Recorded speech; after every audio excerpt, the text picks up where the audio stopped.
What is up, everybody? Thank you so much for tuning in to another episode of the Anti-Gravity Group podcast. My name is Braden Carlson. My name is Taylor. And my name is Shane, or as you might know me, Postart.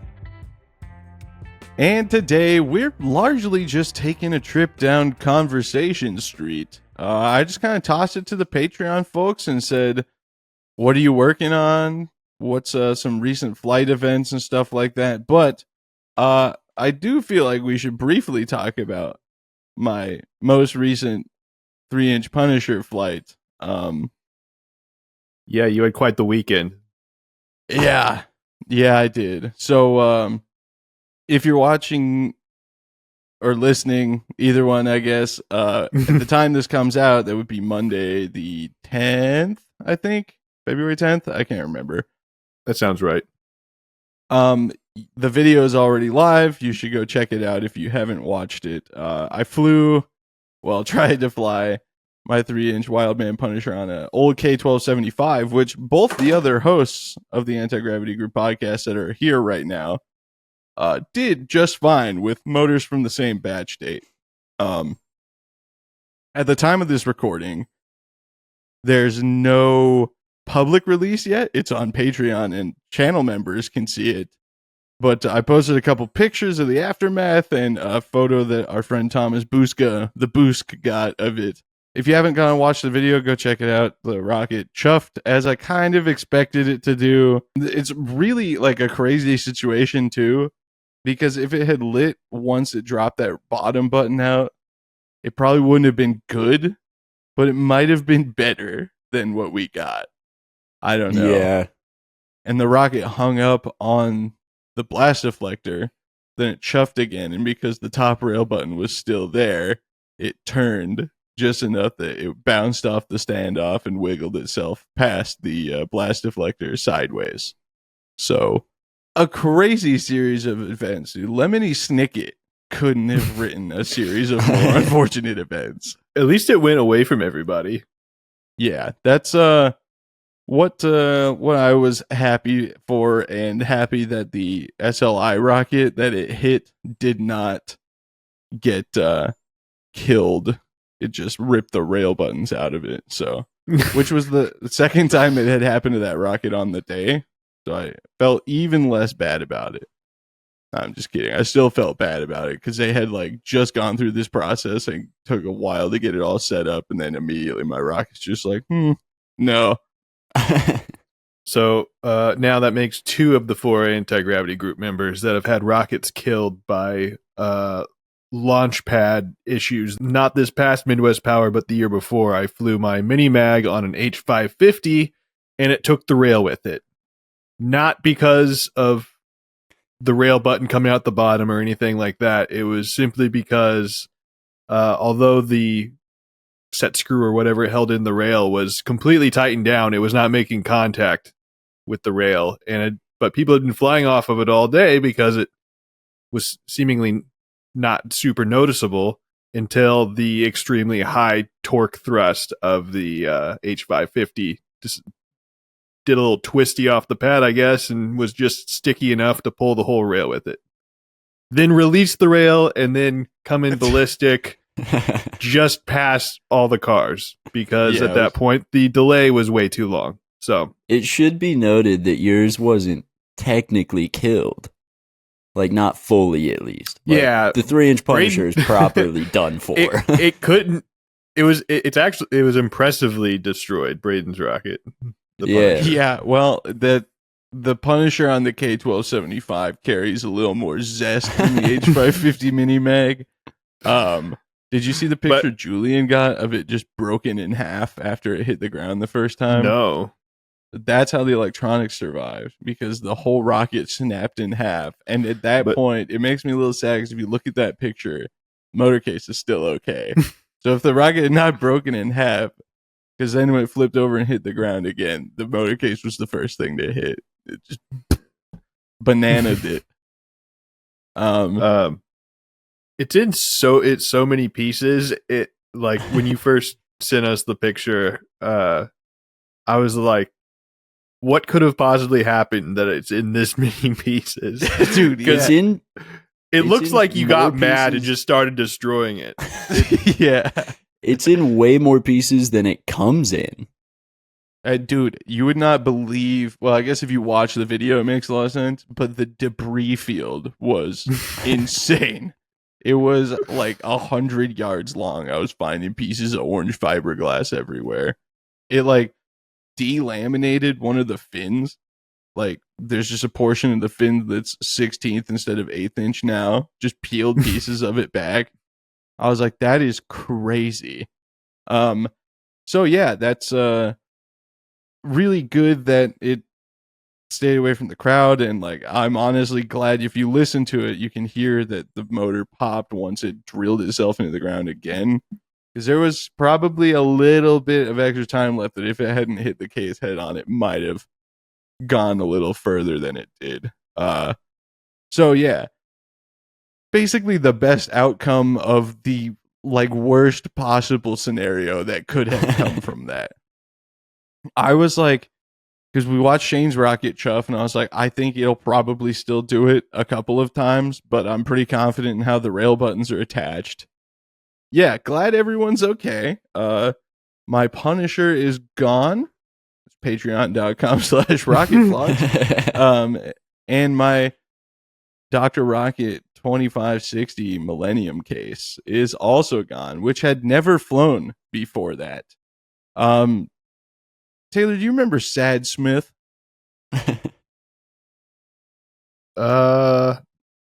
No, like Chad He's, Smith. No, Sad Smith. Oh. He's the artist that wrote The Incident. Oh, yes, of course.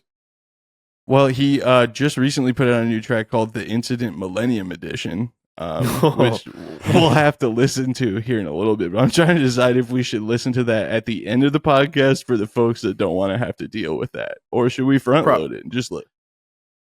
We should probably put it at the back and make them work. Yeah, Yeah. So if you're interested in hearing Sad Smith's new song, The Incident Millennium Edition, stick around. For now, though, we're going to toss it over to Taylor for his segment, because he wanted to talk about the Skippy contest that they just announced for LDRS. Oh. If you're not familiar, Skippy is the nickname of Gerald Mukes Jr., an icon of Tripoli, really. And if you haven't seen his video where he like used a green screen and made a breaking news broadcast of finding his big daddy while he was explaining what happened to his big daddy, you should definitely go watch that, because that is so good. That's quality YouTube rocketry content right there. So yeah, I believe he has a few videos on there. Plus he has the Death from Above, the O25,000 minimum diameter flight on his channel as well. He's done some cool stuff over the years, so go check out Gerald's channel. But Taylor, tell us about the contest. Okay, I got it pulled up here. So LDRS, what are we, 43 this year at Tripoli, Central California, near Fresno. Yeah, I don't have to fly 16 hours. It wasn't that long. I guess it was like 7. So Gerald announced that there will be a contest, and I think a lot of the younger crowd, well, everyone really, but there's a certain demographic that's going to be way into this. So it's a H motor contest. The requirements are the minimum tube diameter is 4 inches for a minimum length of 8 inches. So there must be 8 inches of 4-inch tube. And you're allowed to have additional length via cones and boat tails. And a single commercial H motor is required. No clusters. Rail buttons mandatory, and a commercial altimeter capable of recording altitude data is required. Winner So will you be think about determined getting in? by highest recorded altitude. No, not really my thing, but I thought it would be interesting to discuss. Is it any H motor? I mean, I crossed my mind that maybe I could do it, but I got so many other things that I could do. But I think it is a commercial, or any commercial H, Shane. So I think that's going to produce some interesting flights, because I have a feeling some people are going to try to use the H13. but it just doesn't have Yeah. enough juice. Yeah. I mean, I think there's a way to do it if you went like model rocket route. Like if you were making stuff like a NAR contest guy, which someone definitely could, but you have to think really light. So like hand rolled carbon fiber stuff where it's like super thin. right. So I'm trying to figure out then what's like the highest impulsed or 38 mil or H motor. So I was distracting myself. I was trying to figure out how to sort with thrust curve here because I'm pretty sure you can do that, right? I think it's probably going to be a CTI motor if I had to guess. There's a few full H motors. So Oh, the H565 is 565 Newton seconds. Oh no, 319. Sorry, I was like, wait, no, that doesn't make sense. who makes that? That's CTI. But what propellant? It is BMAX, right? Ah. That's kind of crazy that it's got that much impulse. An H268 would be interesting because you could taper it down further, and that's a full H. Right, yeah, that's a good point. I was just gonna look at CTI 29. So I feel like that would be a good option. The CTI H226, also the 29.6XL skid mark, is 305 Newton seconds.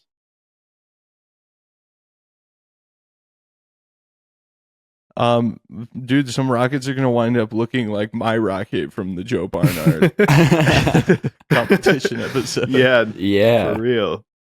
CTI H255 Blue Streak for the 29.6 grain is 315 Newton seconds.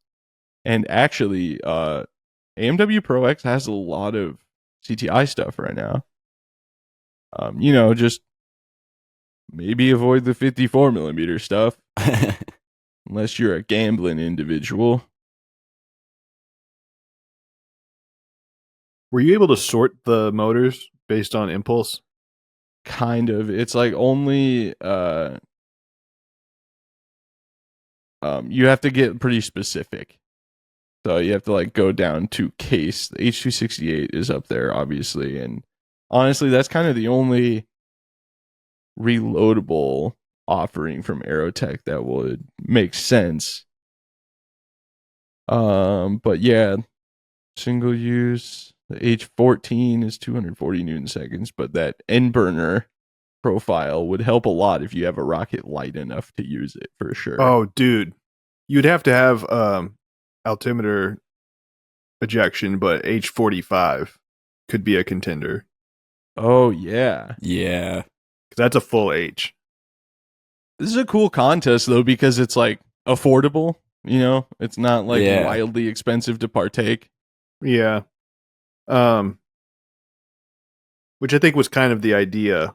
So it looks like from the Aerotech side of things, you have the H45, the H268, the H550, and the H14 if you want to try to do that. I would not try to do that, but Yeah. It's so tempting though. It's like how I wanted to fly a K300 again. You're like, oh, it's right there. I know what can go wrong, but it's still, I really want to try. Yeah, that should be super fun. I would be tempted with the H45 or the H268. I don't know which. I kind of want to do the H45's tempting just because I've never flown one. And I have wanted to fly one. What's the diameter again? 38. No, the required diameter for the rocket. 4 inches. 4 inch for 8 inches of 4 inch tube. I was just trying to think of what like the lightest 4-inch nose cones are. And honestly, it might be the Estes Mega Red Max ones, which are available at EstesRockets.com again. Rumor has it, if you type in ZWW10, you can get 10% off at EstesRockets.com as well. It would be so hilarious to have just a boat tail that's like all the way down to 29, and then just this huge nose cone on top of it. Like there's this much airframe, and then the rockets like 2 feet of just bullet shape. But it doesn't need to be very strong because of, H motors. So I might throw my hand in. We'll see if I can finish what I'm currently working on.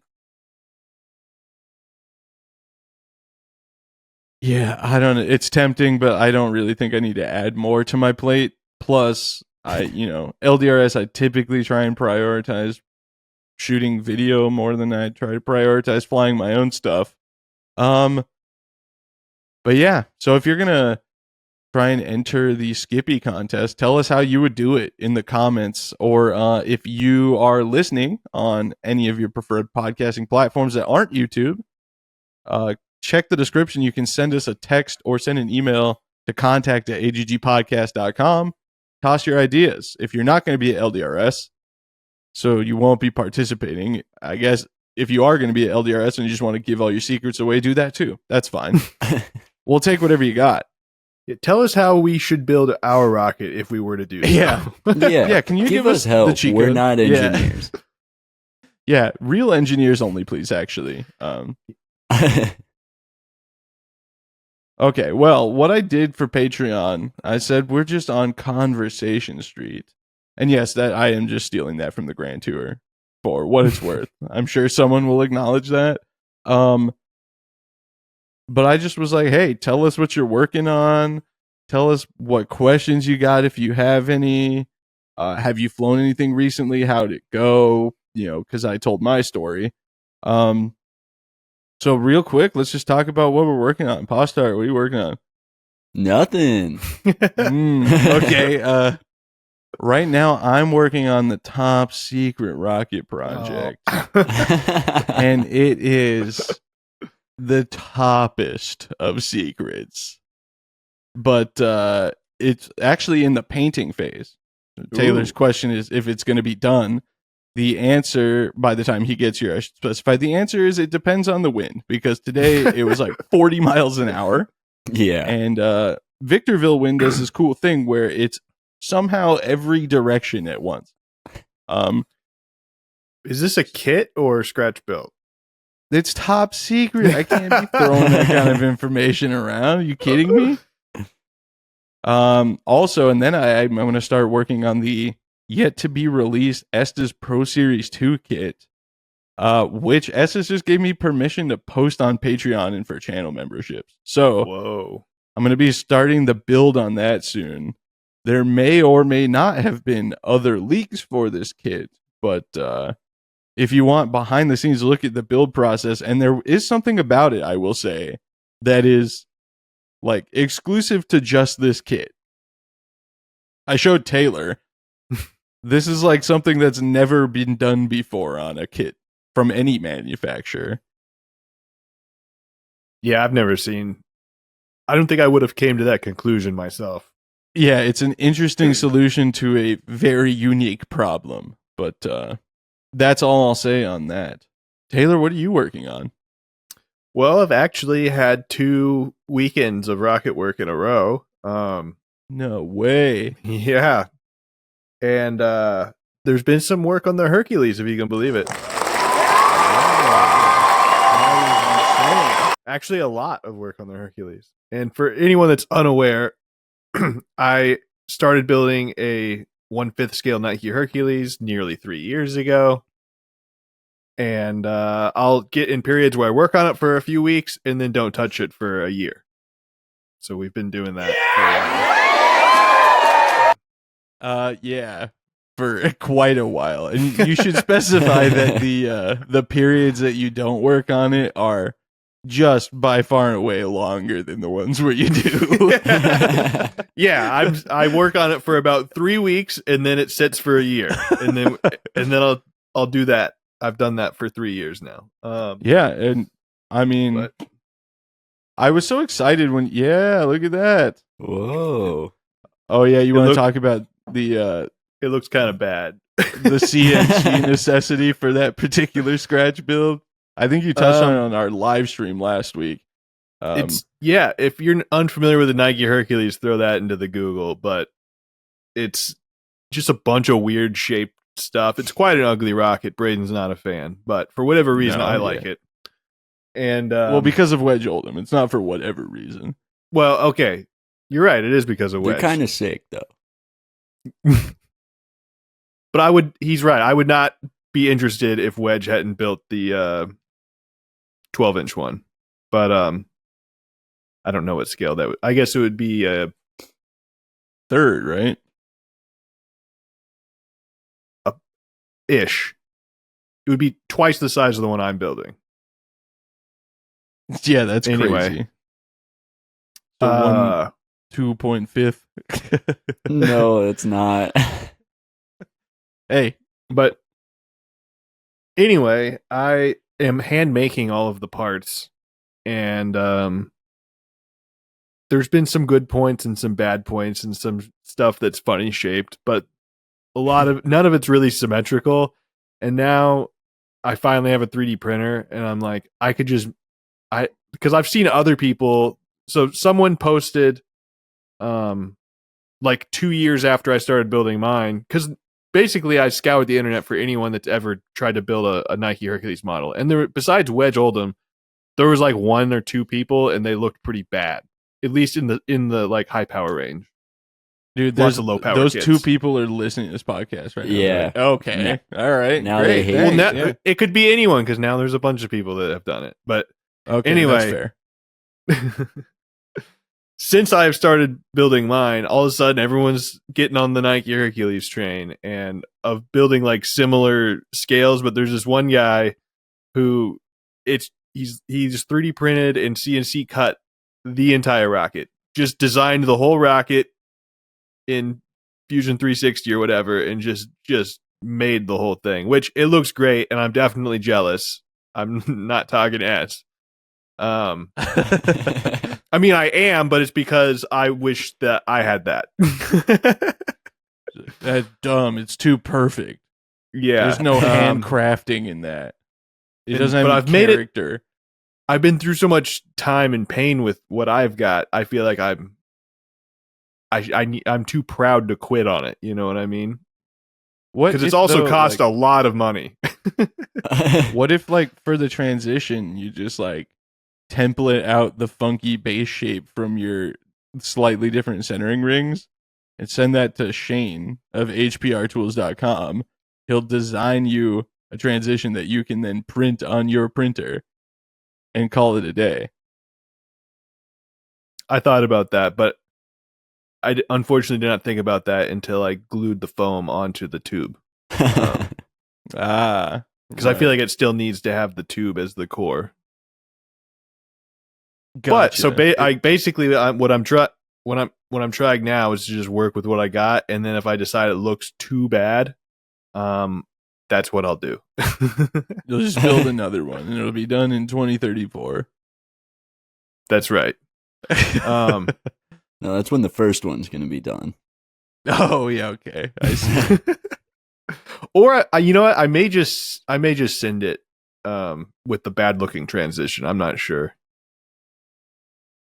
Are you still convinced it's gonna fly at Airfest this year? Is that the plan? Dude, I was shooting for Cloudburst.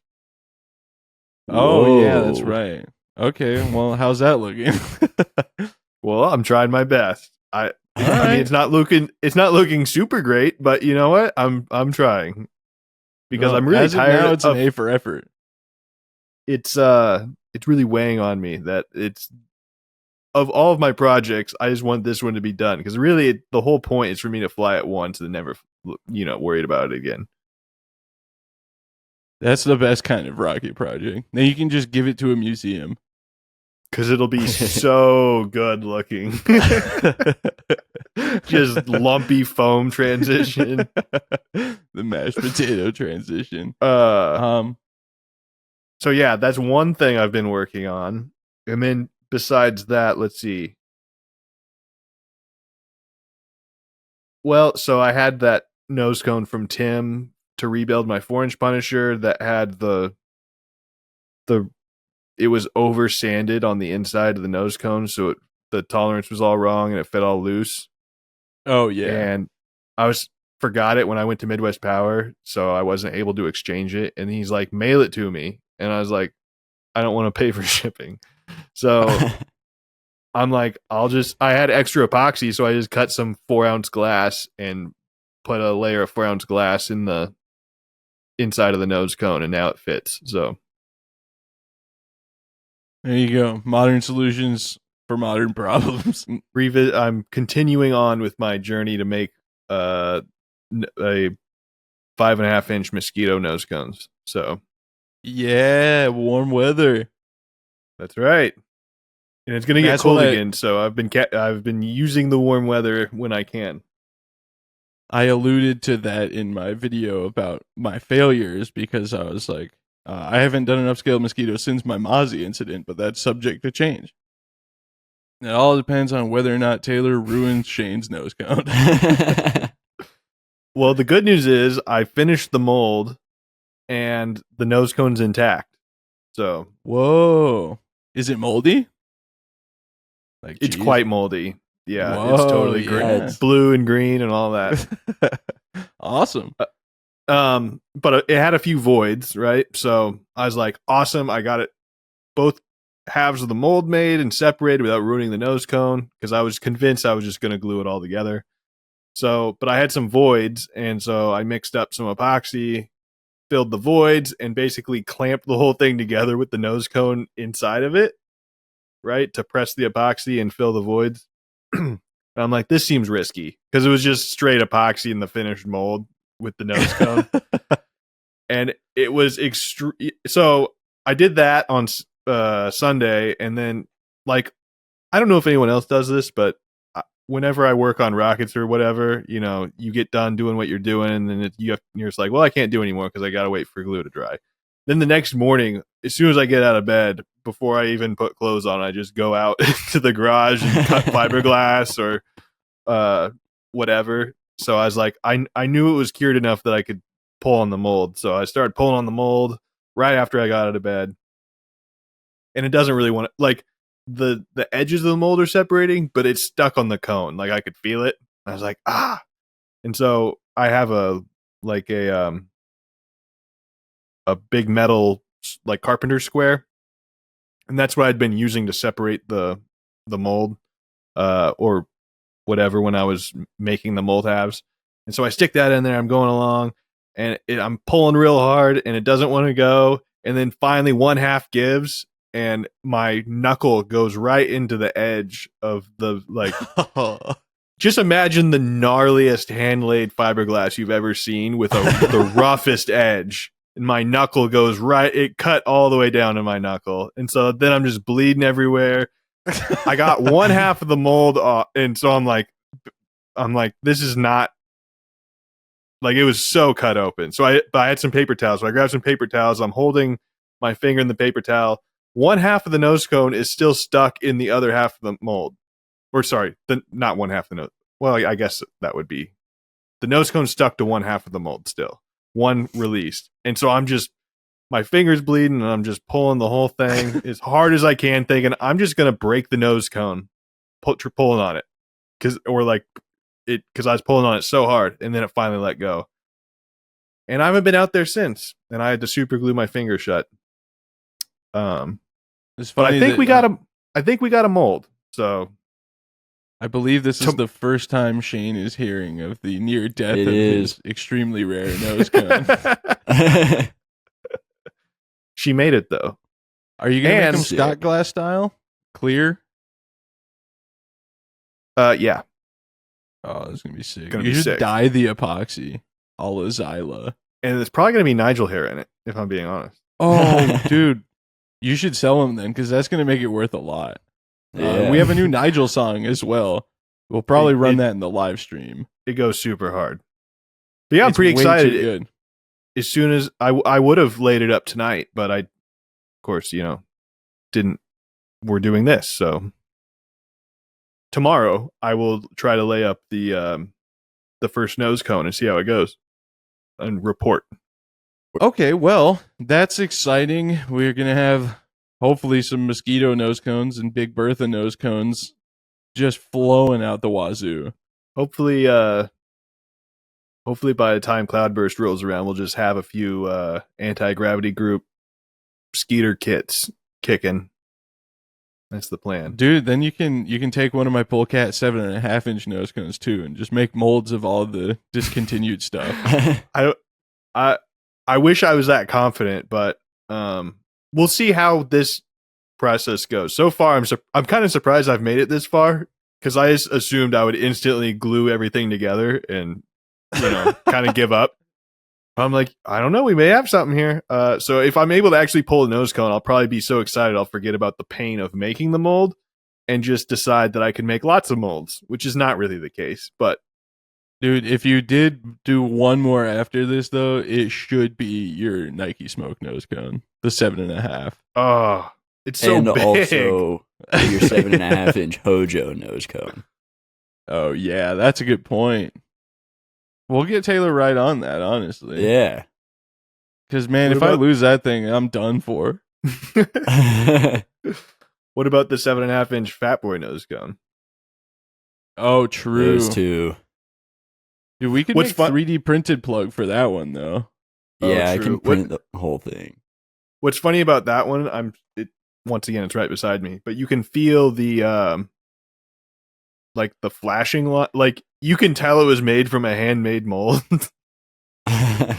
It's not perfect, but it fits the tube really nice and it looks fine. But it's just like you feel the seam, and I'm like, that's probably what mine's gonna feel like. Then you're right on par. Yeah. All right, well, let's get to some of the Patreon people, because we're running deep. It's been a nice flowing conversation today. Hopefully people are enjoying it. Rob Doherty, I believe, is how he told us that it's pronounced. That's what I'm going to roll with. He says, I'm currently just about finished with my Vanderburn SS Leviathan. I'm also working on my 3-inch Avalanche for my level 2 attempt. And he says, thank you, Eric. I'm excited to see the new SS2 stage that was leaked. Oh, I said something. I'm leaving it in. Our club, Adam said it on the podcast too. Our club has been flying on the third Sunday of nearly every month this winter. Aside from Josh unfortunately losing some amazing rockets, things have went well. Do you have any plans to come to Grand Junction to fly? What would it take to get you here? I'm gonna keep it $150 right now. Eric did offer to fly me and Postart out to come to a Grand Junction launch. I've launched rockets in the dead of winter before. I'll check out the club maybe in spring. Yeah. Taylor, you should come too. We'll go Grand Junction flying. Dude, Eric built a big fire truck and everything for the launch site. Dang. They got it going on over there. I would like to ride mountain bikes out there. Hey, that'd be a good way to get Matt to go. Oh, true. Yeah. Maybe we can get him to go to NSL with that pitch. Perhaps. But he seems like that's a bad time for him. I don't know. When isn't a bad time? For those curious why Matt's not here tonight, is because he went to a Nintendo 64 007 GoldenEye tournament. I've literally never heard him talk about GoldenEye. I have heard him talk about Nintendo 64. So I'll give him that. Dude, Matt is right in that prime age where he was like a teenager when the Nintendo 64 happened, or like early. No, he was a kid. Was he a kid? Yeah, I guess it's older than I think it is. But I was like, the Nintendo 64 was a little outdated by the time. Yeah, I remember really wanting one, but at that point, it was like right when the PS1 was hitting, and it was like luckily my parents knew better, even though they weren't super into video games. They're like, we should get the PlayStation. We had both. I believe my mom bought my dad both of them for presents, and then they became my childhood. Shout out to 1080, the snowboarding game for Nintendo 64. I was sick, dude. James Bracey III says, meh projects, lots.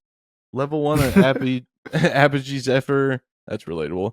Got the kids a Wild Child Mini for Christmas, and mine's ready to go up. Other than that, launching the other built rockets as much as possible. Just sent up my Punisher 3 for its 24th flight. Taylor, Oh, Whoa. You might be falling behind. dang!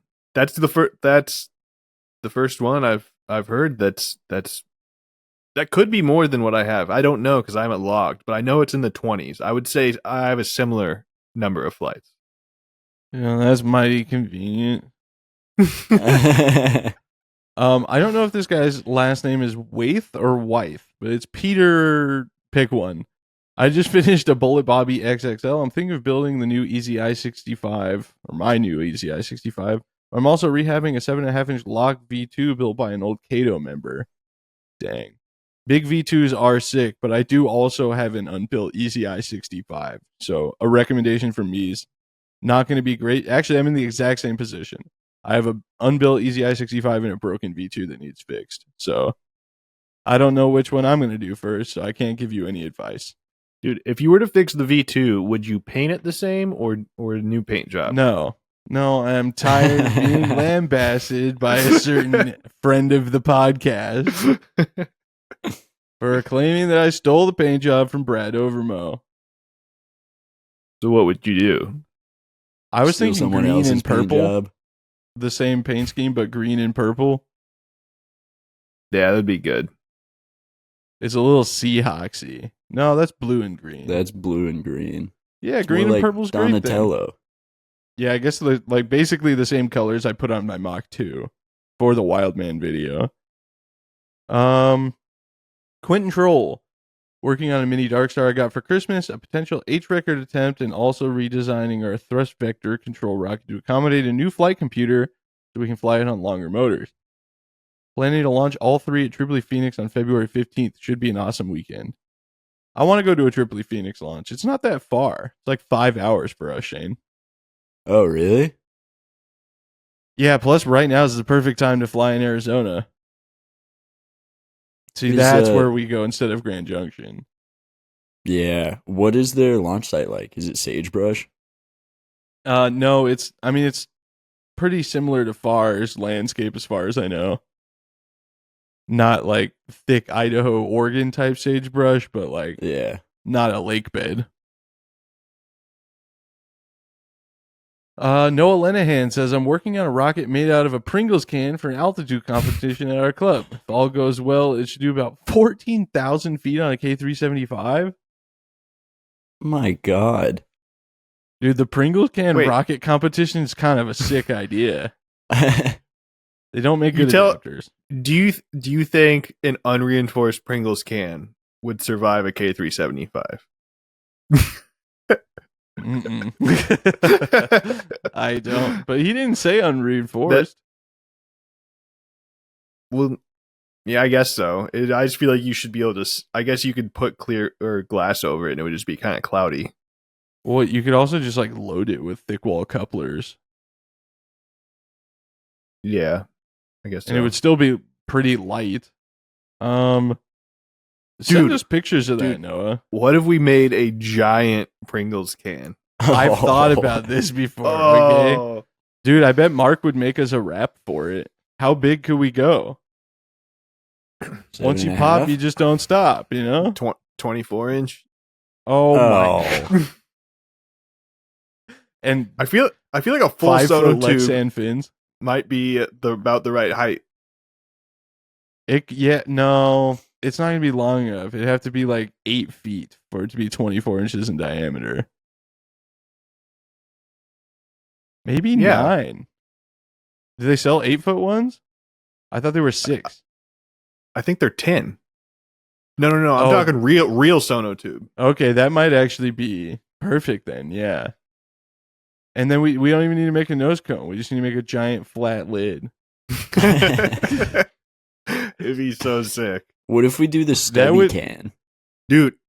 Oh yeah, the snack one. It'd be kind of fun to have like 12-inch stubby cans that we could drag race. Dude, we need our Netflix show to pay for us to have a shop before this becomes Brought to you by feasible. Pringles. Yeah. Wouldn't it be fun? What if instead of one 24-inch Pringles can, we built 4 12-inch ones? What a chaotic solution. Dude, Simon you know- Audi.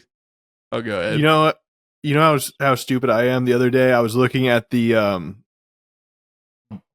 broken Punisher tube in the garage that we replaced, and I'm like, if we just, or if I don't want to throw you guys into it necessarily, unless everyone's on board, but I was like, if I just bought one tube and a nose cone, I could build a whole 12-inch sumo.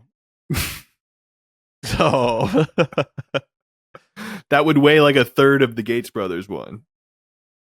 that is true. Yeah. How long? It's 3 feet, right? Yeah. There's not quite long enough to do a mag. Yeah, I guess so. That would be my first thought. More than I want a 12-inch one, I just think it's funny to call it just the mag, since the original one's the mini one. It had to be mini compared to something. Simon Audi says, prepping for level 2 at national launch here in New Zealand in March. Built a 4-inch Mad Cow Black Brant 2 and building a Lock Precision 4-inch Black Brant X. Not sure which I will go with. That's sick to just have the Black Brant collection, though. Yeah. I'm jealous of the Black Brant 2. I wanted to get my dad one of those for a long time, but I bought him his Stinger that he used for his level 3 instead.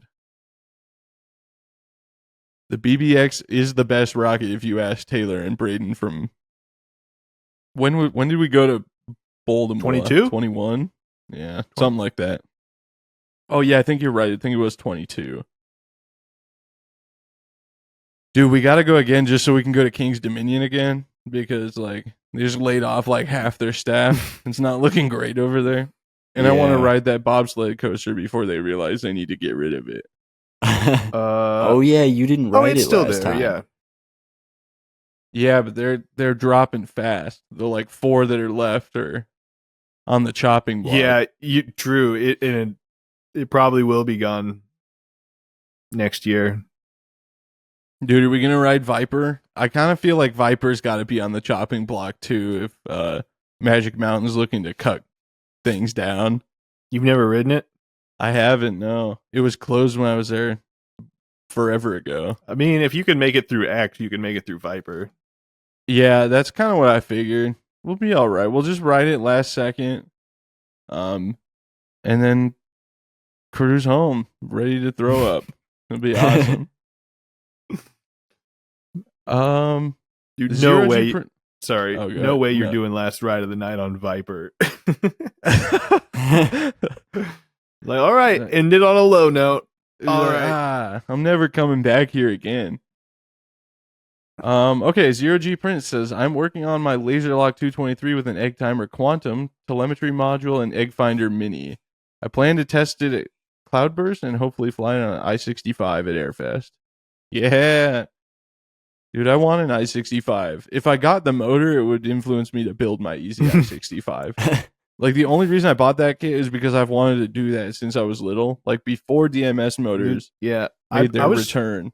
I was super bummed by all the lock kits that had like old Aerotech motors in the name, and I was like, but we can't get that motor anymore. That's stupid. Yeah, exactly.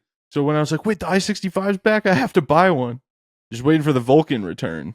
The high tech H45. Yeah. Yeah, dude. We should drag race those. That would be sick. Jonathan Gabriel says, I'm working on a 7.5-inch upscale Arcus with 175 motor and 438s. Hey! I've so far glassed 2 of the 4 tubes, got the PML nose cone, and have done internal fillets. Its first flight will likely be an M1500 4 J270s. I should also start my 2 stages for balls, so thanks for the reminder, guys. Oh yeah, we didn't even talk about how like this podcast comes out the Monday before you're flying here, so we can fly the 2 stage. And it's gonna go perfect. Dude, Chase was like, "How high is that supposed to go?" And I was like 60,000 feet. And he's like, "Have fun with the recovery." And he's like, "Pin any mines you find." I have some. And I was like, "What are you talking about?" And then I was like, "Oh, you mean like mineral mines?" For some reason, my head went to Oh. land mines. I was like, Mine "No did too. way." All right, we'll get GPS data and then be like, well, it's out there somewhere. It's going to come right back. Because That's why the I second suggested- stage won't light. Right. That's why I suggested we rent a truck, though, because if it happens to go Yeah. anywhere there's roads, you remember how Yeah. soft and unforgiving those roads are. And I can't imagine walking like to where we recovered that time. No, dude, no. Yeah, especially like from the base of the trail. We're like, well, the Fiesta can't go up that. I guess we'll just walk 4 miles up this road in the powdered sugar soft sand.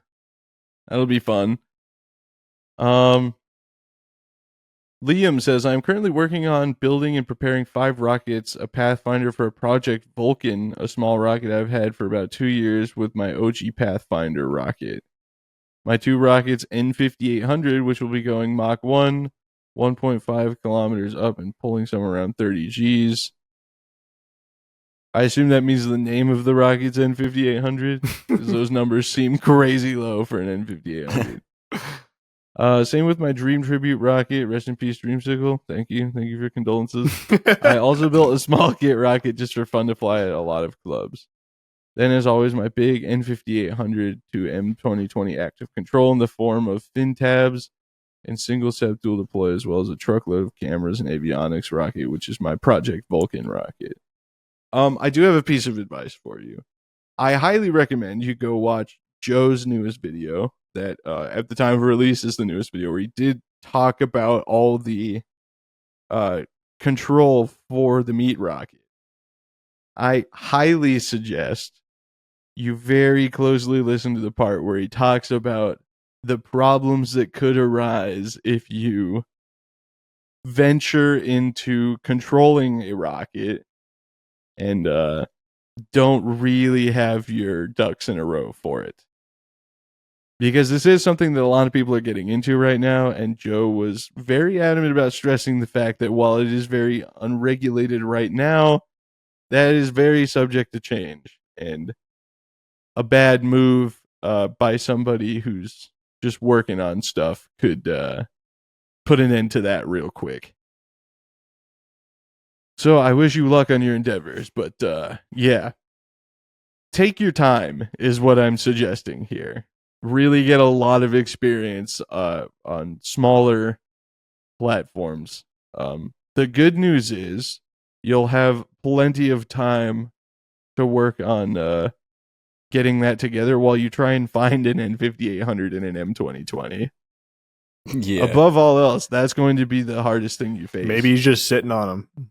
Dude, that would be crazy. He's like, what do you mean? I got 4. Rocket Flyer 1299. Currently working on my 5.5-inch modified Lock Magnum. I cut the slots of the body tube so I could fit 638s instead of the stock 29s. I ended up covering the rocket in carbon, so you can't really tell that the slots were ever cut. Can you fit? I think he means he cut strips so he could stretch the tube around it. Because 38s, I think, so basically the 38 would be to the outside of the tube. So he's saying he glassed around it so you can't really tell, I think. Right. Yeah. So you have to cut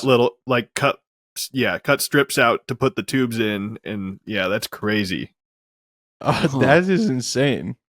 I designed the altimeter sled to hold an RRC-3 and an egg timer quasar, which has GPS tracking built in. Just make sure that's not behind carbon. As I was falling asleep a couple days ago, I realized the quasar will not work is to wrap the entire rocket in carbon. Okay, I'm gonna go ahead and I'm gonna just go ahead and read before I talk. And even strengthen the coupler with carbon. Glad I realized this now and not after I got the rocket on the rail. Since then, I redesigned the sled to hold 2 RRC-3s.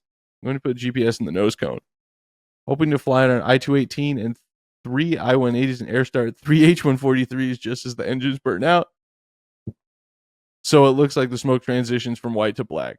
I ordered 6 I-1299s on the Wildland Black Saturday sale last year, and I have a J1799 from the previous order. Dude. Hoping to do the 7-motor Warp 9 cluster. Should be a complex L9500. This engine combo really scares me. But my thinking is that I should do this low before I fly a bunch so there's less fatigue on the airframe. That is chaos, dude. Wait, where's he gonna do Yeah. that at? Or where's he from? I don't Does know. it say? Rocket Flyer $12.99. Send me a message on Patreon or contact at aggpodcast.com or with the text function. We got to know where this is happening because we're trying to see this. What do you think about the new RC3 Plus? I like the small form factor. I'm just sad it doesn't have the terminal for the Switch. Thank you. That's my one complaint about it. Yeah. That's all I wanted in this world. That's why I'm a diehard Blue Jay and Easy Mini man now. Yeah. I'm all over the altimeter- Stratologger. if they can find room for the Switch terminal on those, there's no excuse. Dude, I'm officially making the statement. I'm past the Stratologger now. I just don't the Stratologger SL100 was pretty like it still got the pass from me. The CF, if you want to do any programming anyway beyond like the basic settings, you have to plug it into a computer. And here's the thing, the Easy Mini software was developed this millennium. So I'm tired of playing the games which are they in stock or they out of stock. You gotta order these or you could be gone in 3 minutes. Too bad you missed it. No. I can just order an Easy Mini. It's $15 more. I'm You'll have over to buy it. more if you stop putting them in the ground. Yeah. Yeah. Easy Yeah, to say for somebody that hasn't flown a rocket. Yeah. Unreal.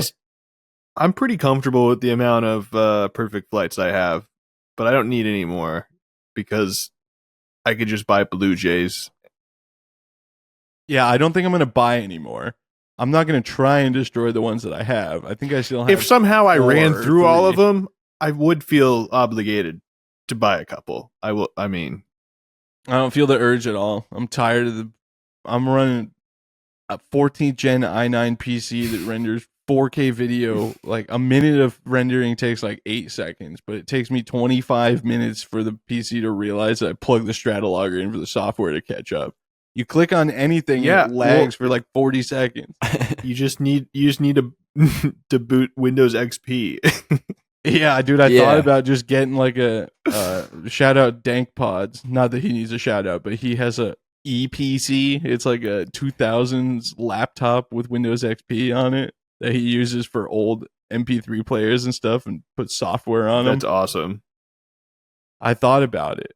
And I was like, somehow this is an easier solution. And then I realized the more reasonable solution is to just let the Stratologger die in my head.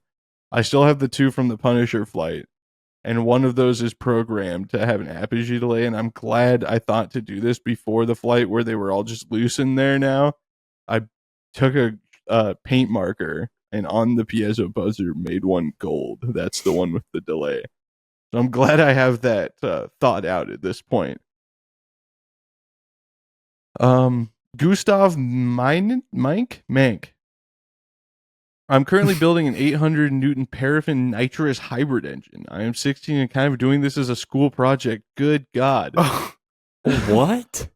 All the parts are finally made now, and in 2 weeks, I'm going to travel 500 kilometers to a university to test it. Also, I'm in Germany, so doing something like this takes longer than it would probably take in the US. You guys have it easy, JK. You don't even have to say you're kidding. That's true. If you want, you can all take a guess on the ISP of the first test fire. Dude, I don't even know where to start. Yeah. I assume 800 Newton is the average thrust. Probably an L? That's so crazy. Dude, thinking about doing rocketry like to the level of making your own motors in any other country is crazy to me. Yeah. The amount of you can't do that is probably, I don't know, maybe I'm wrongly assuming that because it seems like he's got it all together. But dude, yeah, that's awesome. If you have any videos and pictures and stuff of it, contact aggpodcast.com. Brian Kelsey says, prepping my level 2 in March, hoping my motor order arrives. Yeah, me too. I have a 3-inch 38mm Iris and a 4-inch 54mm Iris. This guy's got great taste. Mostly ready to go. I've been building egg timer electronics, basic altimeters with telemetry for mid power, a ground station, and some of their dual deploy stuff for high power. I have a couple Lock eBays retrofit my Lock 4 high tech and the 4-inch Iris. Iris is the best rocket after all. I'm pretty sure that's who I sold the 5.5-inch Iris to. Oh, really? Really? Yeah. Dude, smart man. He's all in on the Iris. I don't blame him. It's awesome.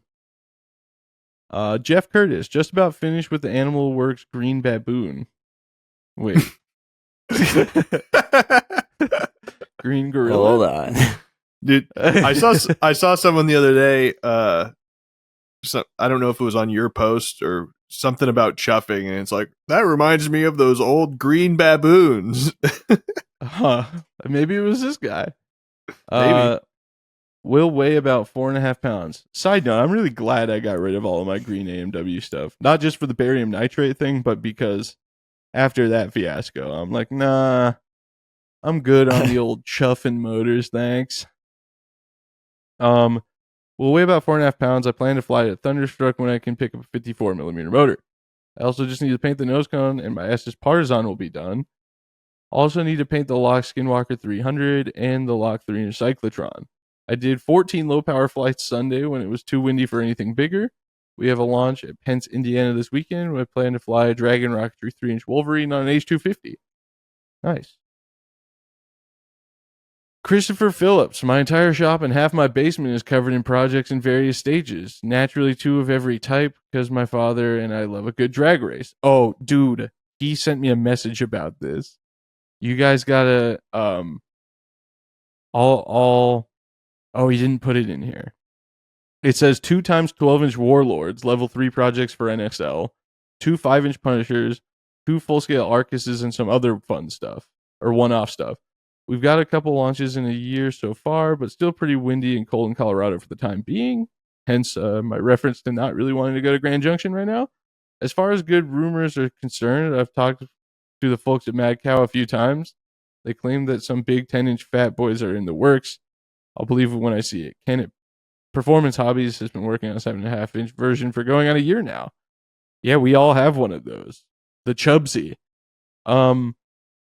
I know what you're talking about. And that would be, I don't think Daniel owns it anymore, but it's going to be the Polecat stuff. I've talked to Fred as well.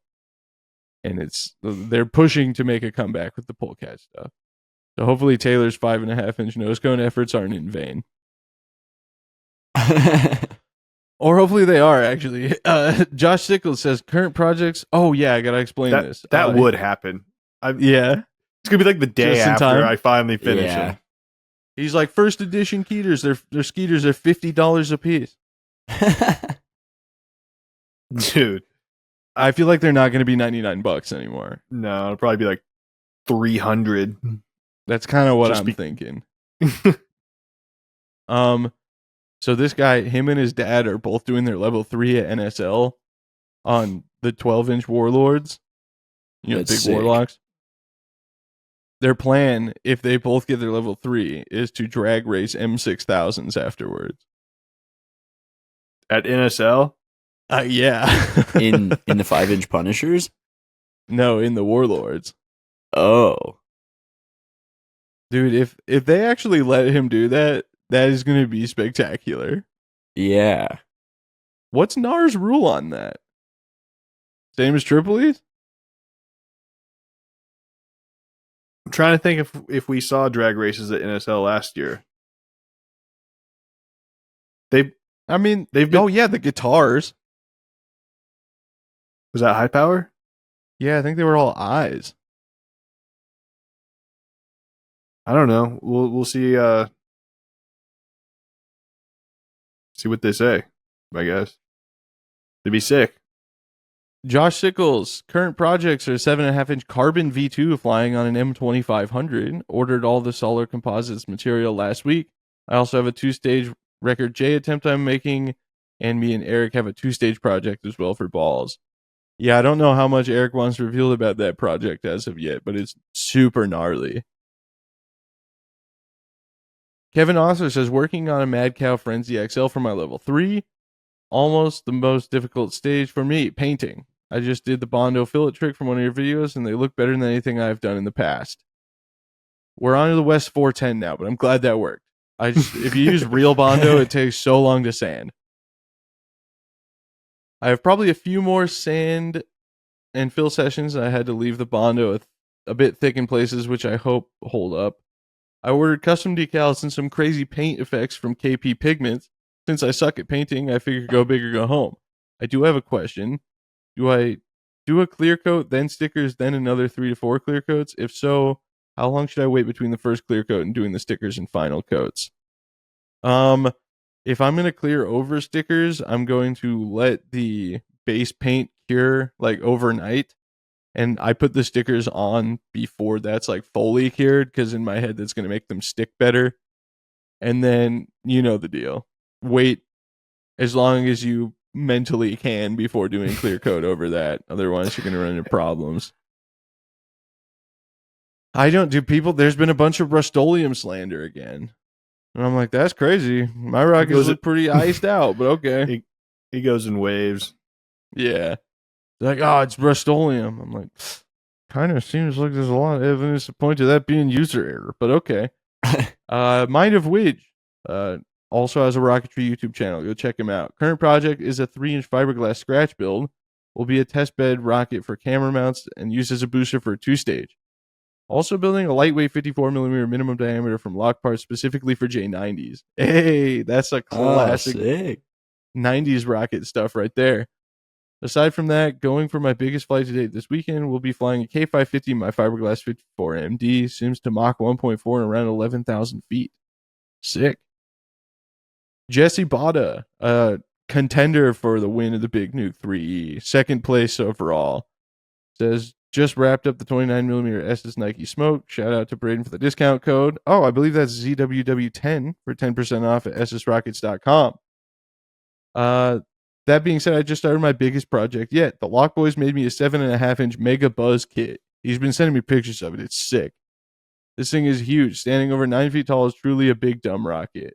Using West 610 for the first time, and I think this might be the simplest way to do fillets. Ultimate motor goal is an L2200 Mojave Green to get it in the air in April. Also building a Nuke Pro Max setup for dual deploy. We'll be flying on H550 to 5,000 feet over Mach in April.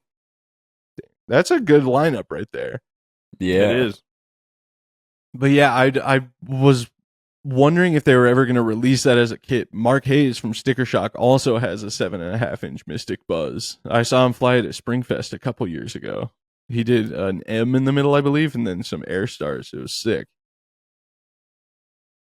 Richard Bremer says, I live in Eugene and a member of Oregon Rocketry. I'm currently working on building a 12-foot by 10-foot rocketry shop and ham shack in the backyard for our new home. This is the kind of project I'm on about.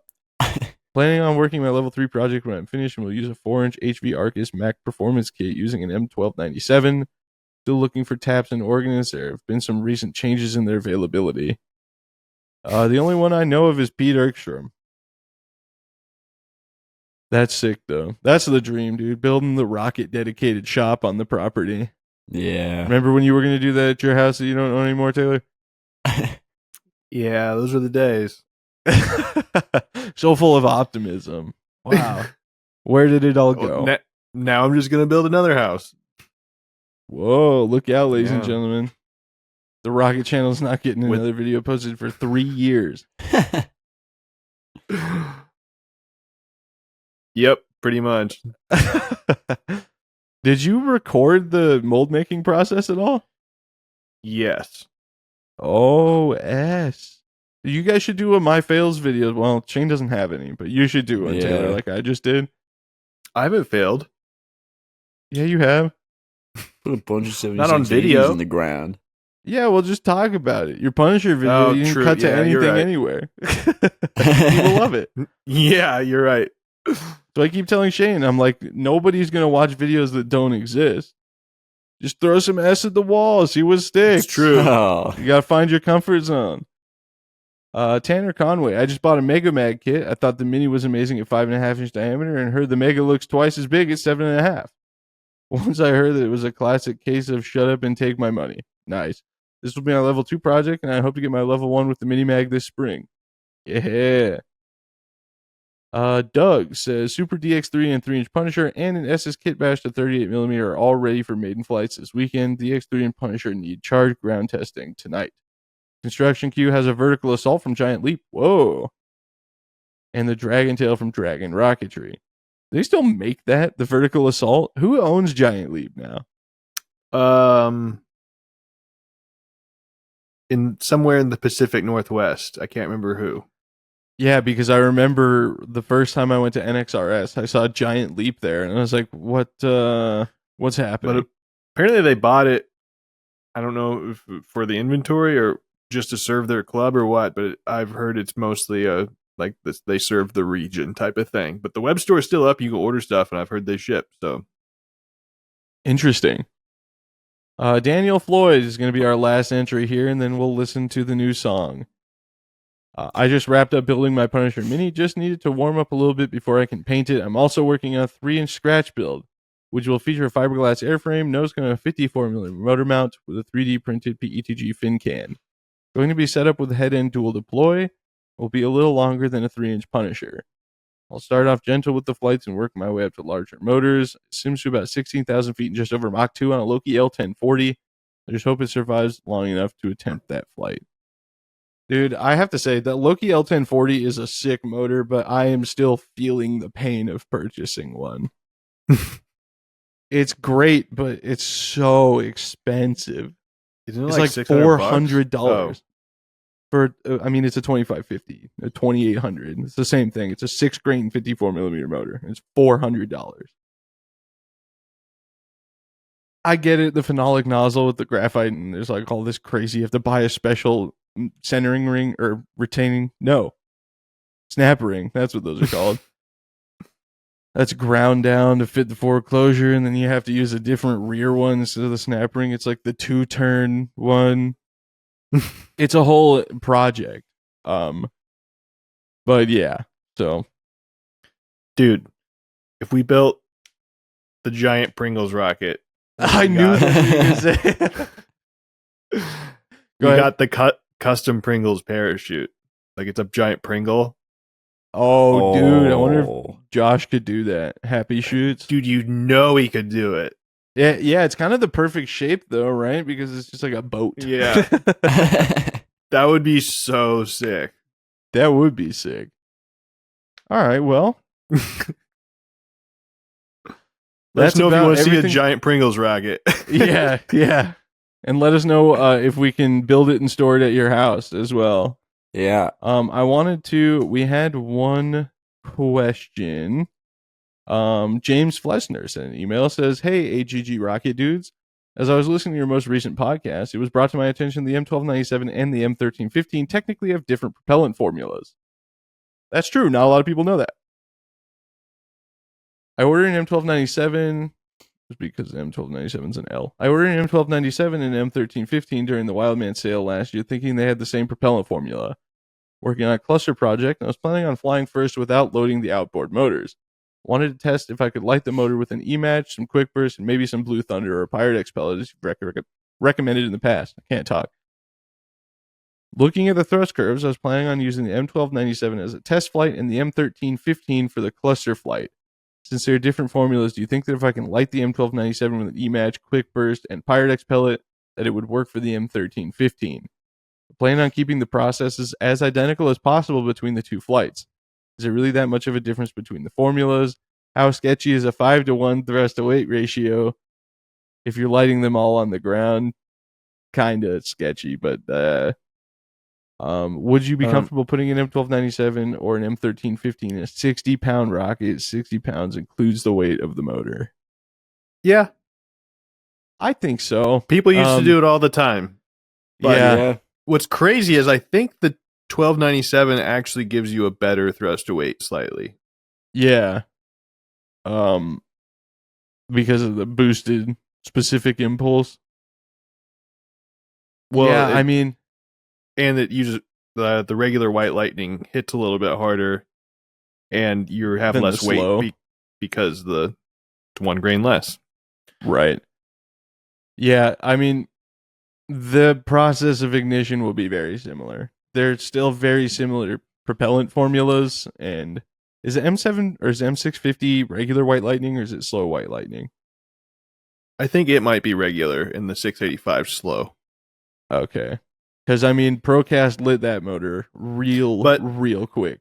I haven't really noticed any difference in like ignition times between the regular white lightning and slow white lightning. So yeah. you should be Even good. across like various formulas. Well, especially if you use thermite, but Procast is going to be pretty effective for quickly lighting. Just about, you'll run into big problems if the motor's old. If you want to take a look at my last video, that'll shed some light on that one. But yeah, overall, pretty much the same thing. So you should be okay. One last check of the inbox here.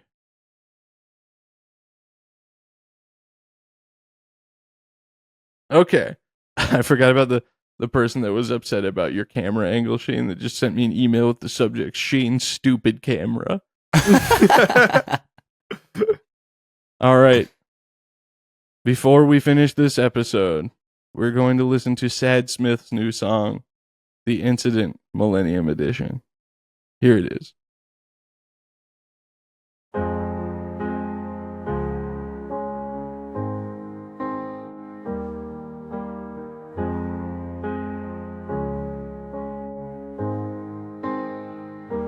It was just supposed to be a quick and easy flight. Rocket thought, fly the Punisher, hell yeah I might. We never could have seen what was coming that day. That NASA SLI team's rocket couldn't get out of the way. By the time it looped around and smashed into the ground, that Millennium case realized its place. Goodbye, 2560, we'll miss you so much. I thought you could fix me.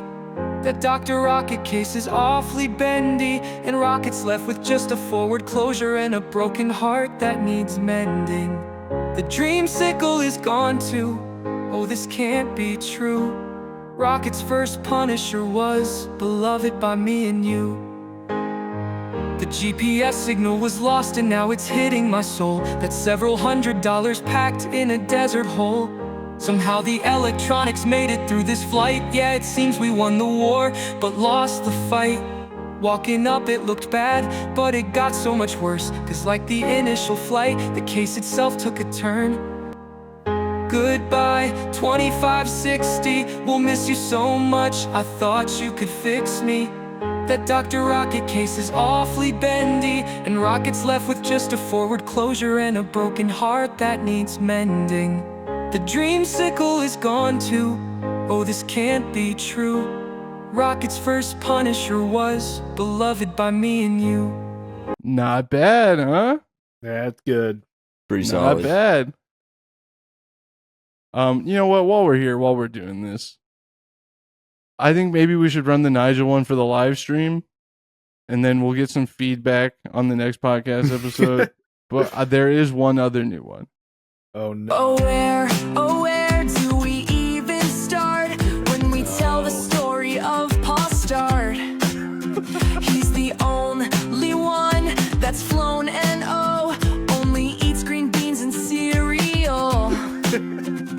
Of course there's Postards too, but you knew that's true from the moment you heard his name. So put your hands together for Postard. He was a rocket man from the very start. He thinks doing films is the hard part. Stop being lazy and build your chart. Postard, Postard, Postard.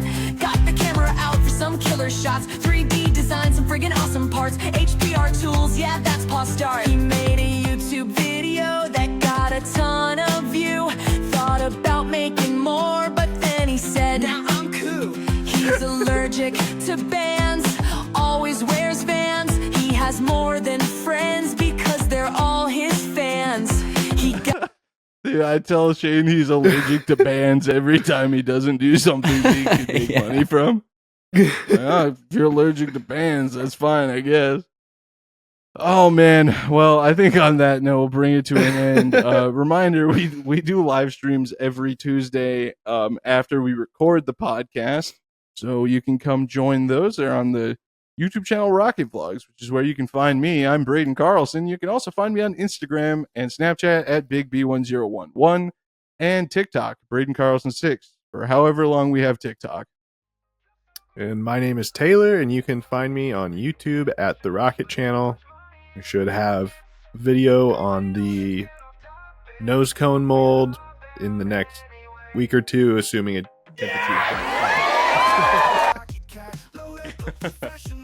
My name is Shane or Postart. You can find me on YouTube at Postart Propulsions or on Instagram at Shane Harris Photo and online at hprtools.com. We are the Anti-Gravity Group. This is the Anti-Gravity Group podcast, and we will see you all next time.